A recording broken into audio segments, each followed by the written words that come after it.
자, 우리 요한복음 18장 15절부터 말씀을 읽겠습니다. 요한복음 18장 15절부터 18절까지 읽겠습니다. 우리 함께 읽을까요? 시작. 시몬 베드로와 또 다른 제자 한 사람이 예수를 따르니 이 제자는 대제사장과 아는 사람이라. 예수와 함께 대제사장의 집들에 들어가고 베드로는 물 밖에 서 있는지라. 대제사장을 아는 그 다른 제자가 나가서 문 지키는 여자에게 말하여 베드로를 데리고 들어오니 문 지키는 여종이 베드로에게 말하되 너도 이 사람의 제자 중 하나가 아니냐 하니 그가 말하되 나는 아니라 하고 그때가 추운 거로 종과 아랫사람들이 불을 피우고 서서 쬐니 베드로도 함께 서서 쬐더라. 아멘. 자, 오늘 여기서 나오는 말씀 중에서 스승 되시는 예수님을 나는 모른다라고 잡아떼는 베드로의 모습을 볼 수가 있어요. 자, 여기서 예수님을 부인했던 사람이 베드로라는 말이 여기 이제 요한복음에 나오는데, 요한복음은 공간복음서보다도 훨씬 나중에 거의 한 50년 정도 후에 기록된 책이기 때문에 이름을 밝혀도 아마 그때 당시에는 그 사람의 어떤 인격을 생각해서 이름을 밝히지 않은 어떤 마태복음, 마가복음, 누가복음에는 이름이 잘 나오지 않아요. 여기서는 다 이제 다 아는 거니까 내가 여기서 이름을 밝혀도 그 사람에게 누가 되지 않고 벌써 그 사람은 세상에 없는 사람이기 때문에 써도 되겠다는 생각에 의해서 이렇게 그 사람의 이름을 밝혔어요. 요즘은요,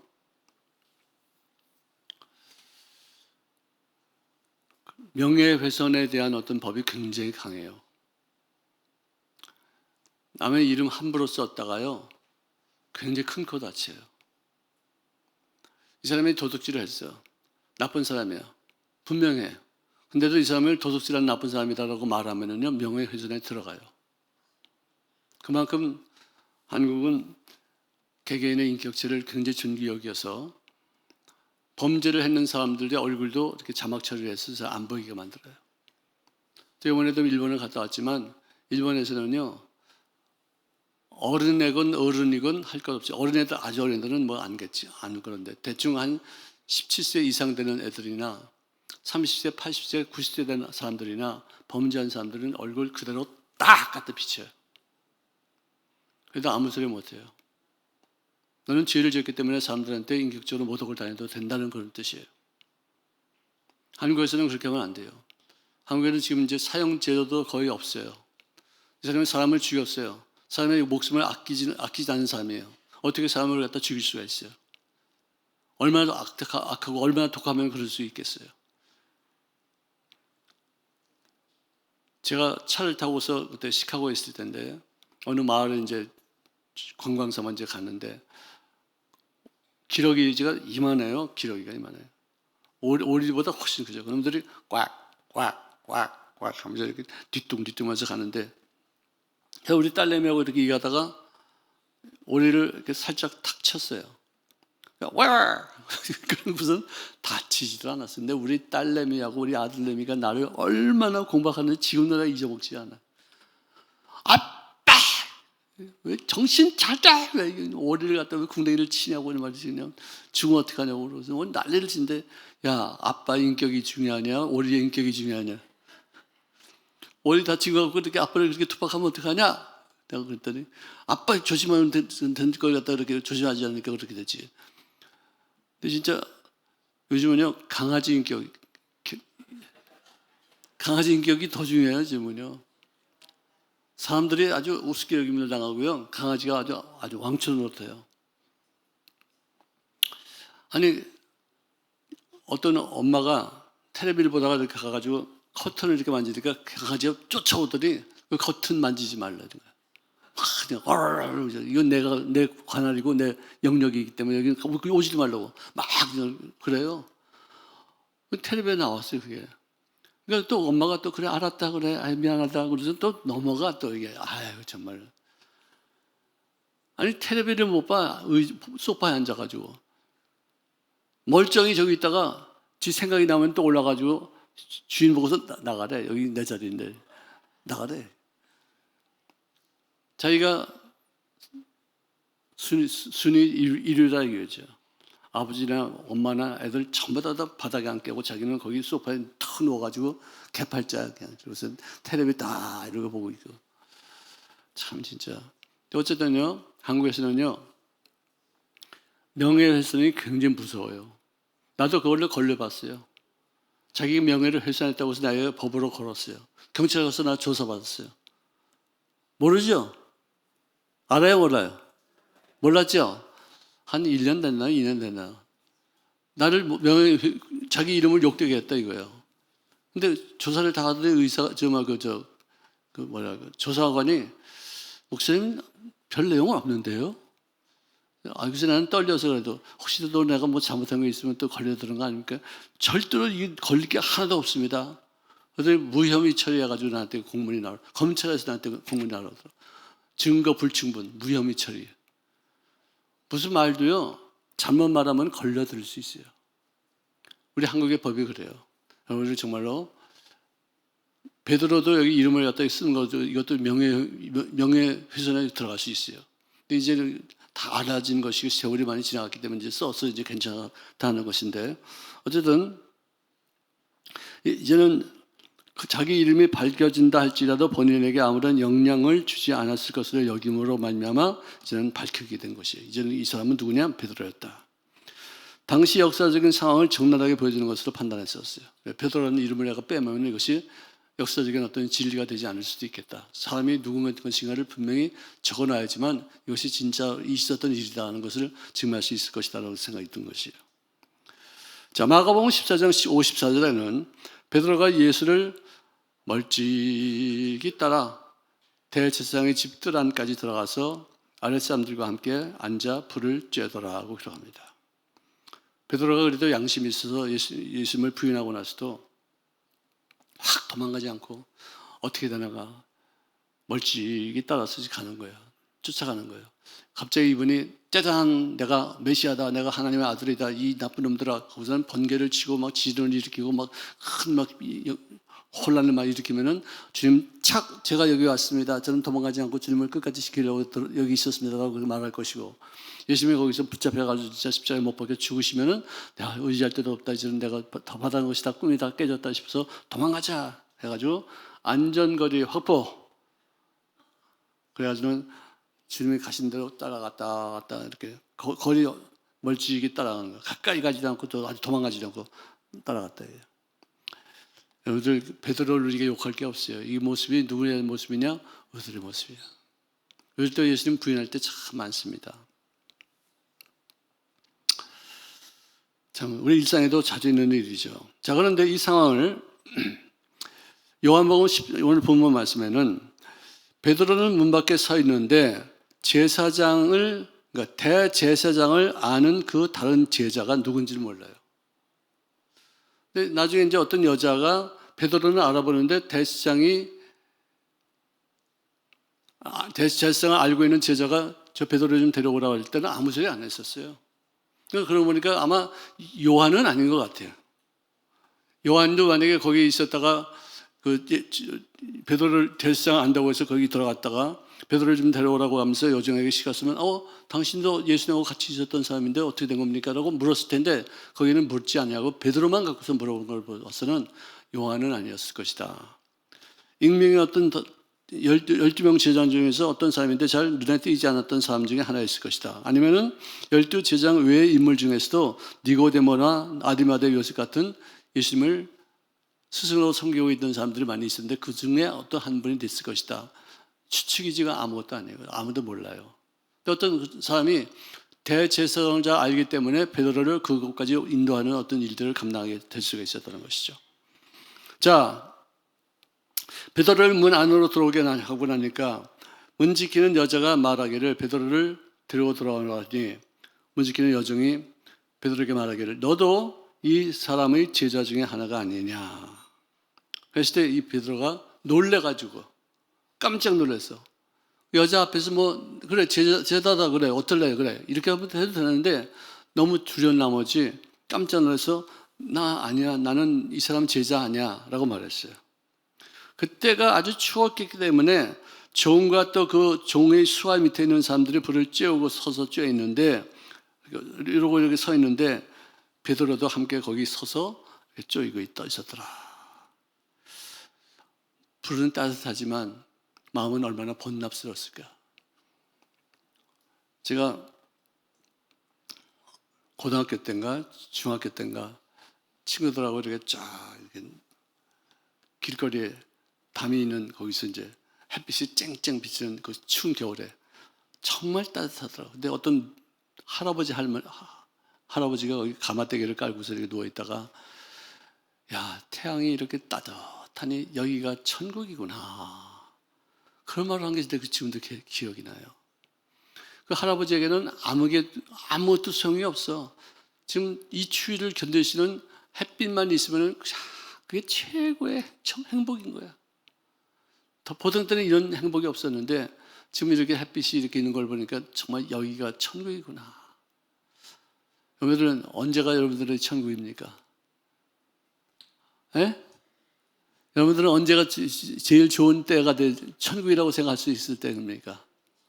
예? 배부를 때? 그럼 술 한잔 했을 때? 마약 주사 한 대 맞았을 때? 우리는 그런 게 천국이 되지 않습니다. 기도 열심히 해서 하나님과 더불어 깊은 교제를 통해서 영적으로 주님과 하나가 된다는 것을 느꼈을 때 바로 여기가 천국인 줄로 믿습니다. 할렐루야. 베드로는 아무리 추운데 그 따뜻한 것이 있을지라도 그것이 천국이 되지 않았었어요. 번민이 있었어요. 앞으로 어떻게 될지 모르는 어떤 그런 절망감이 있었어요. 예수님을 내가 모르냐고 부인했던 어떤 그런 죄책감이 있었어요. 어느 면에서나 그 사람에게는 천국이 있을 수가 없었어요. 자, 주변의 시선이나 사회적 불이익을 두려워한 나머지 교회 이야기를 피하고 자기 자신이 크리스찬이 아닌 것을 자꾸만 말하려고 하는 어떤 그런 자세, 예수님을 부인하는 거예요. 내가 예수를 믿는다라고 해서 딱 정정당당하게 교회 다닙니다, 난 예수를 믿습니다라고 말하지 않고 숨기려고 하는 마음가짐, 이거 예수님을 부인하는 것이에요. 옛날에 제가 맨 처음에 예수 믿고 나서 충현교회를 다녔는데 그때 1년 제가 충현교회를 왔다 갔다 하면서 다녔어요. 장로교회예요. 퇴계로 4가 있었어요. 내 친구가 거기를 다니고 있었기 때문에 그 친구의 전도를 받아서 그 교회를 갔는데 어떤 사람이 듬직한 어떤 그 봉투에다 이렇게 들고 다녀요. 이걸 봉투에다 신문지에다 싸가지고, 그 뭐예요? 했더니 아무것도 아니에요. 뭐예요? 했더니 아무것도 아니니까 뭐라니까 흘러보니까 성경책이에요. 성경책. 왜 성경책을 이렇게 신문지에 꼭 싸고 다닙니까? 제가 아직 믿음이 없어서요. 남들이 자기가 성경책 싸고 들고 다니는 걸 보면은 저 사람 크리스찬이구나, 예수 믿는 게 어때? 그러고 또 조롱할까 봐 또 밥 먹을 때도 직장에서도 밥 먹을 때 기도하면은 기도 눈을 뜨고 나면은 국이고 밥이고 다 날아가 있어. 어디가 가서 치워놨어요. 그러니까 그렇게 싫으니까 기도는 해야 되고, 그러니까 딱 국사발 하나 붙잡고 밥줄 하나 잡아주고서는 주여 저에게 일용할 양식 주셔서 감사합니다. 그런데 그 사람은 그래도 기도하려고 하는 의사가 있잖아요. 자기가 크리스찬인 것을 보이고 싫어서 간단하게 눈만 깜빡하면서 주님 감사합니다. 그래서는 밥 먹는 사람들이 있어요. 요즘은요 바깥에 나가서 기도해도 다 누가 뭐라고 그러지 않아요. 자연스러워요. 예수 믿는 걸 내가 당당히 보일 수 있어요. 아멘.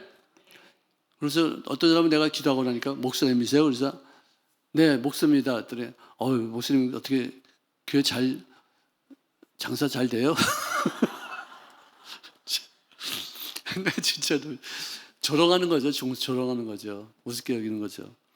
그런 얘기를 하면 진짜 참 마음이 상하죠. 그렇지만 그래도 어떻게 웃으면서 장사 잘 돼요. 그래서 물어보실 거 있으면 저한테 여쭤보세요. 좋습니다. 그런 자세하게 또 얘기하면서 또 전도도 하고요. 그렇게 하는데 직장 동료들에게도 자신의 신앙적인 선택을 말하지 못하는 경우도 참 많이 있습니다. 지금은 훨씬 나아졌어요. 지금은 누가 예수 믿는다고 해서 핍박하지 않았어요. 옛날에는 참 예수 믿는다고 해서 조롱하고 또 심지어 또 나무 아비탑을 관세 뭐 이러고 놀렸어요. 참 진짜 안타까운 일이죠. 어떤 위기나 고난 중에도 하나님을 의지해야 되는데 인간적인 방법을 선택하는 사람들도 예수님을 부인하는 것이죠. 기도하고 하나님 앞에 찬송하고 하나님 앞에 더 봉사하는 모습으로 어려운 일들을 극복해야 되는데 어떤 분도 진짜 어떤 재판에 걸렸다가 교회 와서 그 기도하면 낫는다. 그 재판에서 이긴다. 나는 그 내용도 잘 모르죠. 몇 달 동안 교회 나왔는데 재판에서 졌어요. 그 다음에 어떻게 된 줄 아세요? 교회 안 나와요. 이제 조금 있으면 또 나오시겠지만 그렇지만 아직까지는 안 나오셔요. 여러분들 하나님이 내 마음대로만 된다면 내가 기도할 필요도 없어요. 그냥 하나님 알았지? 응? 한번 해봐. 이러면서 명령하고 하나님 앞에 시중 주려고 이렇게 말할 수도 있어요. 근데 하나님은 내 마음대로 되지 않으세요. 당신의 뜻대로 되는 것이지. 그 재판이 이루어지기까지 그 과정을 내가 모르기 때문에 기도해 봅시다. 기도하면 어떻게 하나님 또 어떻게 일을 하실지 모릅니다. 그렇게 말했지만 나중에 결국에 보니까 재판에서 졌어요. 졌는데 주일날 교회 나갑시다 했더니 제가 몇 주만은 좀 쉬겠습니다. 그러시더래요. 뭐 마음의 충격도 있었고 또 마음이 좀 섭섭한 것도 있었겠죠. 저도 참 예수 믿지 않다가도 어려운 일을 당하고서 교회 나와서 기도해 달라고 하는 그 모습이 아름다워서 제가 끝까지 잘 기도를 해드렸는데 결국 좋지 않은 경우가 됐기 때문에 앞으로 또 한 번 더 기회가 있어요. 고등법원 이제 대법원에서 판결이 남아 있는데요. 그때까지 또 기도해야지 어떻게 하겠습니까? 근데 하나님은 내가 보기에는 내가 공의롭다고 여기지만 하나님 보시기에는 그렇지 않다고 여길 수도 있겠고 또 아니면 증거가 불충분해가지고 그것을 재판에서 지는 경우도 있고 근데 어쨌든 그 모든 일들은 승패는 주님 앞에 내려놓고 맡기고 그다음에 이 문제를 통해서 하나님과 더 깊은 교제를 통하고 하나님과 더 깊은 관계를 설정하는 것이 문제를 허락하신 하나님의 뜻인 줄로 믿으시기를 주의 이름으로 축원합니다. 성패는 맡기는 거예요. 이기고 지는 것은 하나님의 뜻에 맡기는 것이에요. 이 문제 때문에 내가 하나님 앞에 도우심을 청하고 이 문제 때문에 내 인간의 힘으로 할 수 없어서 전능자 앞에 내가 믿음을 갖게 되는 어떤 그런 상황이 얼마나 중요한 것인가를 우리가 깨달아지대요. 자, 신앙적으로는 정의요, 신앙적으로는 윤리에 어긋나는 것이라 할지라도 그 윤리를 논하는 그 자리에서 침묵하는 인생들, 자기 인생, 생각을 밝히지 않는 인생들, 이 사람들도 예수님을 부인하는 것이죠. 자기 생각은 이것입니다. 난 예수 믿는 사람으로서 이렇게 하면 안 됩니다라고 생각합니다. 이런 말을 못해요. 왜? 또 핍박당할까봐. 또 우습게 여김 받을까봐. 그래, 자네가 그래 예수 믿었어? 예수 믿는 사람이 어떻게 그러고 살다가 이럴 때만 어떻게 자기는 예수 믿는다 그렇게 말을 해? 그런 얘기를 들을까봐 예수님을 은연중에 부인하는 경우도 있다는 것이죠. 그래서 정말로 매 순간마다 어느 곳에 가든지 예수 믿는 사람 역시 틀리군요. 예수 믿으면 정말 집사람같이 이렇게 됩니까?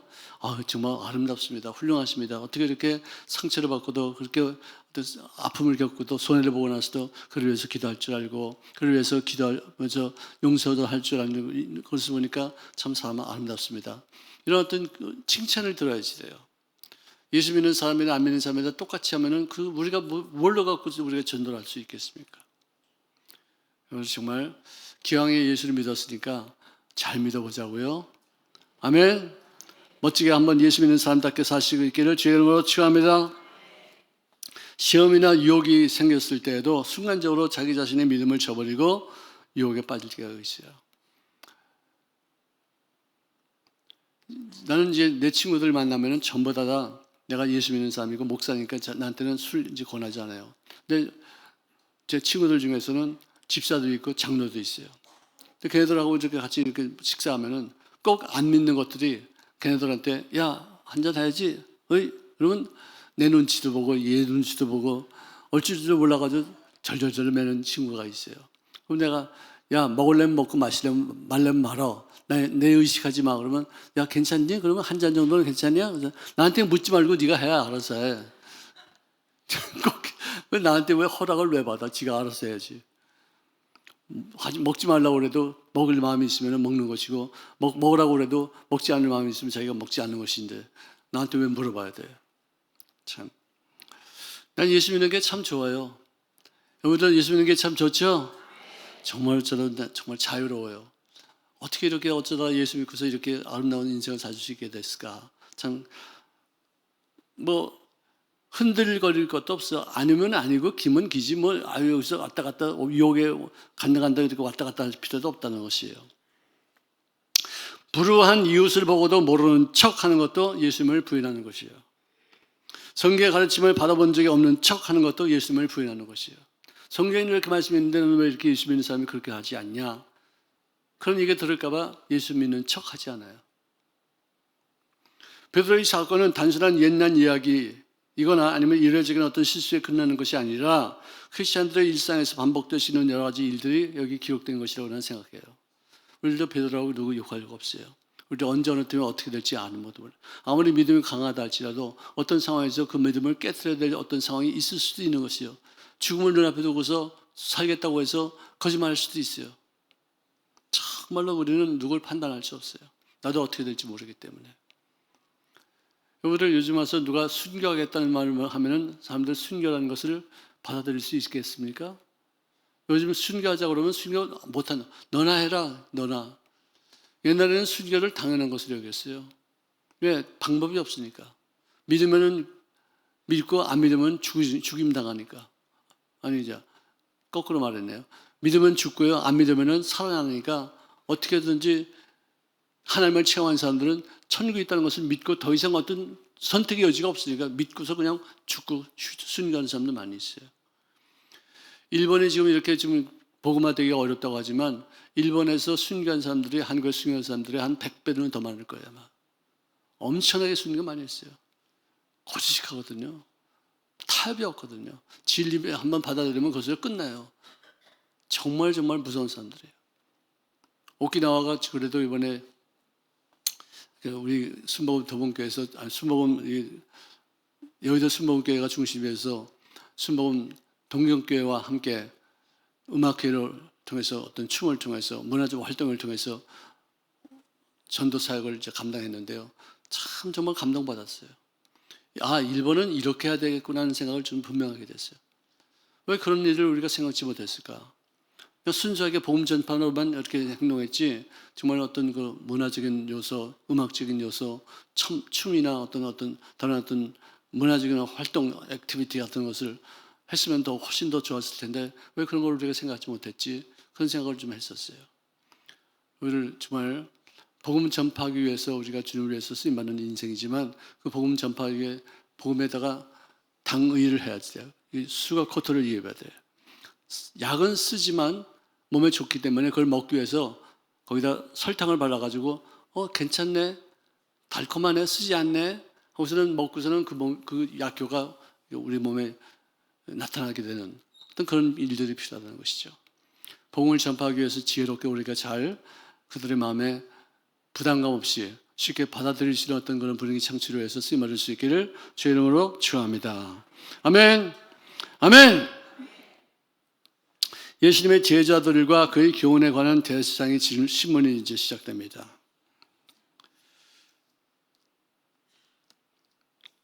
자, 말하기를 대제사장이 예수에게 그의 제자들에게 그의 교훈에 대해서 물어본 적 이제 19절입니다. 대제사장이 뭐라고 했냐면 너는 너희 제자들에게 무엇을 가르쳤느냐? 한번 나에게도 좀 한번 해봐라. 그래서 그 교훈에 대한 어떤 제사장의 신문이 이제 시작되는 것이죠.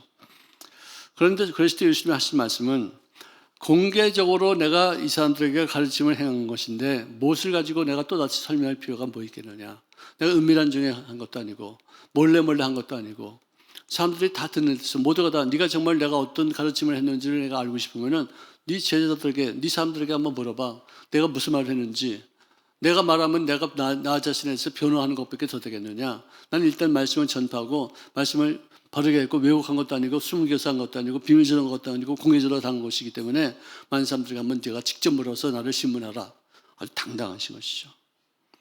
왜곡되지 않고 숨길 없는 그런 투명성 있는 가르침에 대한 질문에는 너가 진리를 알고자 하는 어떤 순수성이 없어 보이고 나를 신문하기 위한 것이라면 딴 사람에게 물어보지 왜 나한테 또 물어보느냐.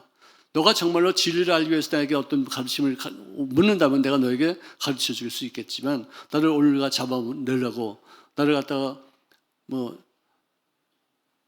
죄를 걸어서 심판받게 하기 위해서 심판하는 건 내가 어떤 말을 했는지 너희들 스스로가 다 알고 있을 테니까 한번 물어보라. 굉장히 아주 뭐랄까 합리적인 어떤 말씀하시는 것 같아요. 쓸데없는 말 하지 않으시고 정말로 합리적인 말씀. 자, 주님 뭐라고 정확히 말씀하시느냐?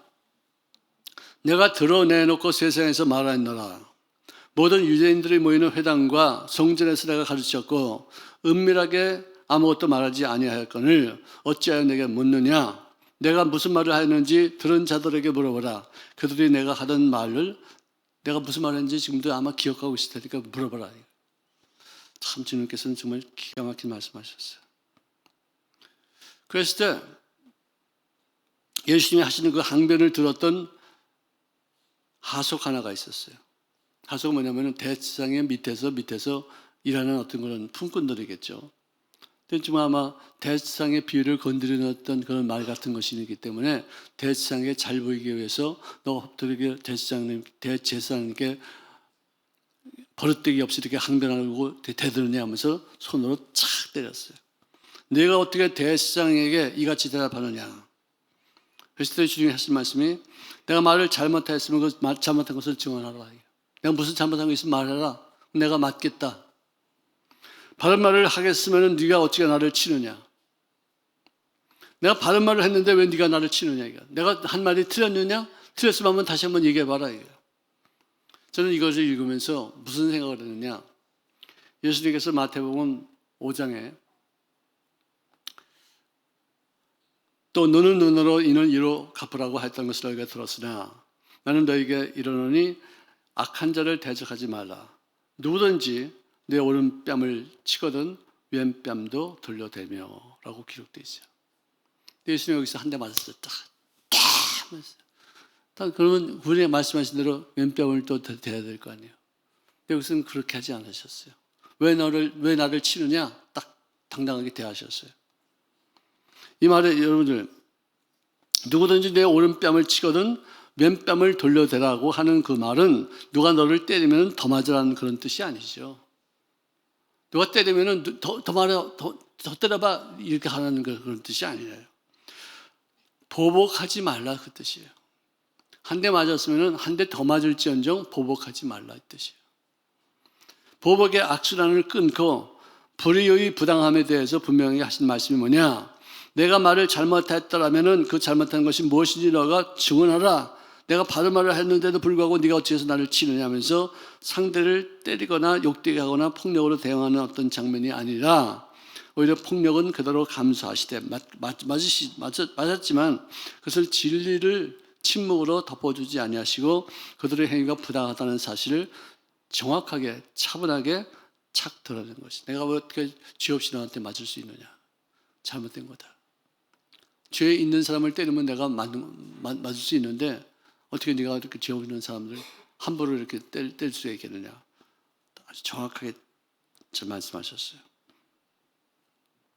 예수님이 그 뺨을 맞으시고서 도망가거나 반격하지 않으시고 십자가의 길을 향해서 순종 가운데 고난을 수용하는 그런 모습을 우리가 보여주고 있어요. 몸으로는 폭력을 감수하시되 말로는 진리를 포기하지 않고 잘못된 것만 네가 야단쳐라. 내가 잘못하지 않았는데 왜 네가 때리느냐. 그건 불의한 거다. 잘못한 거다. 딱 이렇게 얘기를 하셨어요. 우리가 정말로 모든 일생사를 그냥 대충 넘어가지 말고 정확하게 잘, 그리고 또 기분 나쁘게 사람들에게 말하면 또 한 대 더 맞을 수 있어요. 정확하게 품위를 가지고 참 사는 게 참 어렵다고 생각해요. 난 예수 믿는 게 날이 갈수록 점점 어려워진다고 생각이 들어요. 그만큼 하나님의 말씀을 지키는 것이 또 해석의 어떤 방향이 또 다르기 때문에 서로 같은 말씀도 받아들이는 어떤 태도에 따라서 달리 받아들일 수 있기 때문에 우리가 누가 진리다 누가 옳다라고 말할 수 없는 경우도 참 많이 있어요. 그럴 때일수록 우리가 정말로 기도하는 마음으로 주님의 뜻을 우리가 받들어서 생활하겠다는 어떤 의지를 가지고서 주님 앞에 사용되시는 귀한 합당한 삶을 살 수 있기를 주의 이름으로 축원합니다. 아멘. 자, 부당하게 손해를 보거나 모욕을 당할 때 그냥 아무 말도 하지 말라는 그런 뜻이 아니라 미워하지 말라요. 보복하지 않으면서도 담대하게 온유함으로 옳고 그름을 말할 수 있는 어떤 생각, 그런 마음가짐을 가져가요. 내 명예를 세우는 싸움이 아니라 공의를 드러내기 위한 말이라면 예수님께서 행하신 대로 우리들의 본을 따라야지 되겠죠. 요즘은 바른 말하기를 되게들 싫어해요. 누가 바른 말해서 이것이 잘못됐습니다 말하면요 고치는 사람들이 거의 없어요. 네가 뭔데 그러면서 말을 하고 있냐? 그래서 한 거예요. 덤벼들어요. 그래서 말하기가 참 쉽지 않아요. 어른들이 무슨 말을 하면은 잘못했습니다. 제가 고치겠습니다. 이렇게 하지 않고 엄마 또 야단만 쳐봐 경찰에 신고할 거야. 엄마가 야단치는데 경찰에 신고한대요. 아버지가 취업했는데 며칠 전에 어떤 목사님이 자기 아들을 갖다 교육 차원에서 때렸대. 경찰이 왔더래요. 그래서 나한테 수갑차고 갔대요. 그래서 나한테 전화가 11시 반쯤에, 밤 11시 반쯤에 전화가 왔어요. 목사님 기도해 주세요. 우리 아들이 고발해서 나에게 경찰서에 불러왔다고. 뭐라고 그랬길래 이렇게 야단치고 꿀밤한 데 때렸다 이거야. 근데 그랬다는 거지. 참 진짜 세상이 참 많이 바뀌어졌습니다. 여러분들과 잘못을 지적하면은요 항거하지 마시고요. 잘못을 시인하시고요. 그렇지 않다 하더라도 일단 말은 하고서 그다음에 싸우려고 들지 말고 보복하지 않으려고 하시기를 바랍니다. 우리 정말 예수 믿는 것은 보복하는 영을 지우는 것이 있다는 것이 참 중요한 것이라고 생각해요. 우리를 내가 상처받고서 언제 한번 너 잘 되는 꼴 내가 못 되는 꼴 내가 반드시 볼 거야. 너 나한테 이렇게 했지. 나한테 잘못하는 지고서 잘 되는 꼴 내가 한 번도 못 봤어. 다 이거 보복심이에요. 풀어야죠. 하나님 앞에 내려놔야죠. 맡겨야죠. 그리고 그 아픔과 그 어떤 그 공격을 통해서 상처를 통해서 내가 이런 잘못도 할 수 있겠다 하는 어떤 생각에 수긍하고 받아들일 수 있는 어떤 마음 자세를 갖는 것이 예수 믿는 사람들의 삶이라고 생각합니다. 요즘은 툭하면 법적으로 따지기 때문에 참 무서워요. 참 법으로 가기 시작하면 이제는 가족도 아니에요. 친구도 아니에요. 이제는 형제도 아니에요. 서로 교인들도 아니에요. 참 진짜 무서워요. 자, 불의를 침묵으로 묵과하지 않으면서 사랑과 온유함으로 진리를 택하는 길을 선택하라. 때리면 참으라가 아니라 보복은 끊어버리고 진리는 끝까지 세우라는 산상수훈을 우리가 본을 삼아서 그런 마음 자세로 살아야 되겠다는 생각입니다. 자, 오늘 말씀은 베드로가 주님을 부인하는 그 모습이 우리들의 모습과도 다 비슷하다는 것을 깨닫고서 남들을 판단하거나 비판하거나 정죄하지 마시고 내 자신을 살펴서 예수님을 끝까지 신할 수 있는 그런 신앙인의 모습을 갖춰 나가시면 되겠다. 할렐루야. 아멘. 그리고 너가 잘못된 것을 가지고서 나를 핍박할 때는 가만히 참는 것만 그게 아니라 한 대 더 맞는 한이 있더라도 네가 하는 것은 잘못된 것이야. 그렇게 하면 안 돼. 라고 충고해 줄 수 있는 그런 어떤 의로운 어떤 마음가짐이 필요하다. 참 쉽지 않습니다. 정말로 날이 갈수록 우리들이 세상이 너무나도 많이 바뀌어지기 때문에 옛날 같지 않은 어떤 모습이 있지만 그래도 우리들은 지혜롭게 말씀을 전할 때 성령이여 내게 전도할 때 지혜롭게 말씀을 전할 수 있기를 원합니다. 할렐루야. 아멘. 아멘. 진리를 올바르게 잘 선포하시는 그런 마음가짐을 가질 수 있기를 바랍니다.